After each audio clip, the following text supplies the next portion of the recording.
Bonjour tout le monde, donc aujourd'hui je vais vous expliquer comment prendre un Shinkansen au Japon et pas se faire avoir sur le ticket Shinkansen. Donc je vous explique. Là, le 14 250 yens, c'est le prix, le total du TGV, on va dire du TGV Shinkansen. Là, 8510, c'est le prix du trajet. Et 5740, votre place assise. Donc je vous explique. Les 14 250, c'est le total. Ça, c'est le trajet. Ça, c'est la place. Au Japon, on paye la place assise. Vous pouvez aussi voyager debout. C'est un exemple, vous avez un exemple 5 heures de train, vous avez le droit de voyager debout. Et donc, vous payez que 8510 yens. Mais bon, c'est pas agréable de rester 5 heures debout. Donc, moi, je peux conseiller, c'est vous payer en entier. Hein. Bah voilà. Hein. Parce que le transport au Japon, c'est très cher. Donc, nous en France, on paye juste le trajet, un exemple, 35 euros. Un exemple, Paris-Marseille ou Paris-Bordeaux. Voilà, on paye, tout est dedans. Mais ça, c'est non, c'est pas ça. Chez eux, c'est compliqué. Donc, il faut calculer ça, et le total, 14 250 000 yens. Donc, je vous explique. Les Shinkansen, vous avez deux possibilités de billets. Le non réservé et la place réservée. Donc, la place réservée, c'est pour...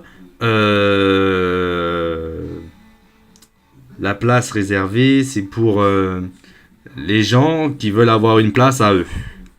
Donc, si vous voulez voyager et c'est à votre place à vous, donc vous devez payer un petit supplément. Un exemple, on va dire à peu près 900 yens, à peu près 7 euros. Et donc, vous payez ces 7 euros-là en plus. Mais voilà. Moi, je peux vous conseiller, vous avez deux possibilités pour prendre ce billet. Vous avez le guichetier ou les automates. Mais pour le début, le mieux, c'est prendre un guichetier. Parce qu'au guichetier, on est mieux renseigné, mieux servi. Parce que les automates, c'est ça que j'ai fait au début. Au début, je vais vous expliquer un peu mon histoire. Vous serez étonnés. J'avais payé ce prix-là. Moi, j'ai cru que c'était le prix de la place. Donc, je me suis dit... cette place-là, je me suis dit, donc je vais partir avec ça.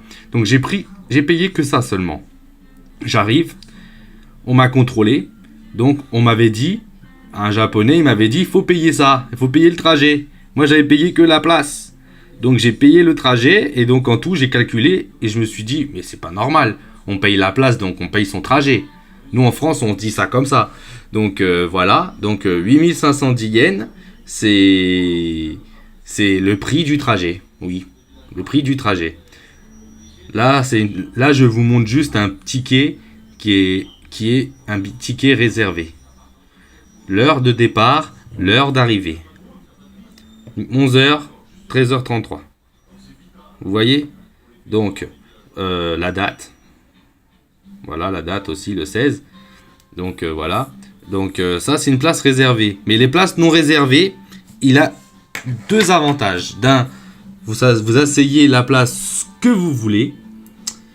Et c'est surtout au queue du train. Donc à l'arrière du train. C'est toujours à l'arrière du train les places non réservées. Donc il a 3 wagons. Le wagon 1, le wagon 2 et le wagon 3. Toujours derrière. Donc si vous prenez ces 3 wagons derrière, oui c'est bien ça. Donc vous pouvez... Il existe un ticket que vous pouvez prendre. Comment dire ça ? Un ticket que vous pouvez prendre toute la journée. Ça veut dire c'est un ticket valable la journée.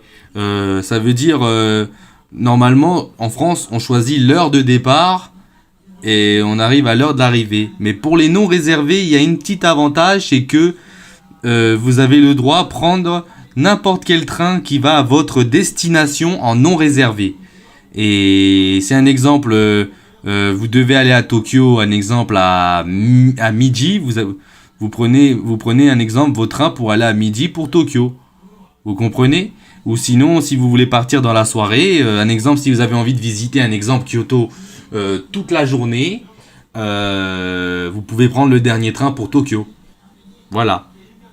Et sinon, il y a d'autres possibilités. Si vous prenez le problème quand on réserve, c'est que c'est ce train-là et voilà. Il n'y a pas de changement, c'est ce train-là. Et donc, voilà. Et donc, c'est un peu compliqué sur ce côté-là. Moi, je trouve que c'est compliqué le transport japonais. C'est très complexe. Surtout les TGV là-bas, les Shinkansen. Au début, si on comprend pas, on se dit on paye que ça. Parce qu'on se dit on va pas payer le trajet et tout ça. On paye que ça. Au début, moi j'ai fait ça. Aïe aïe aïe. On m'a contrôlé, on m'a dit il faut payer ça. J'ai dit ah d'accord. Ah, il a bien vu que j'étais un touriste et que je savais pas. Donc j'avais fraudé la première fois le Shinkansen sans que je me rende compte. Mais bon, j'ai payé, donc ils m'ont rien dit, donc je savais pas. En étant touriste, on sait pas tout. Hein. J'étais aux automates, j'étais même pas au guichetier. Donc voilà. Et le Shinkansen est très très très très pratique. Voilà. Et donc, voilà. Donc, j'espère que je vous ai aidé. Donc, je vous répète, ça, le prix du trajet, ça, la place assise, ça, le total que vous devez payer. Donc ça plus ça fait 14 250 000 yens. Donc ça fait à peu près, ça fait cher. Pour moi, je trouve les transports, je vous ai dit, au Japon, les transports, c'est le truc le plus cher. Sinon, la vie n'est pas chère en elle-même. Sinon, comment dire ça moi, je vous conseille, si vous prenez un exemple, à mon compte, maintenant, je vais donner un conseil à moi. Le conseil à moi, c'est que si vous allez au Japon, vous prenez le Shinkansen pour un trajet. Vous prenez non réservé. Vous demandez no réserve en anglais. No seat no réserve pour le Shinkansen. Pour un exemple, pour aller à Tokyo, si vous êtes un exemple à Kyoto ou à Osaka. Voilà. Et donc, j'espère que je vous ai aidé. Et j'espère que je vous ai bien expliqué. Donc, c'était Kevin Voyage au Japon. Donc, je vous laisse. Allez, à plus tout le monde. Bye!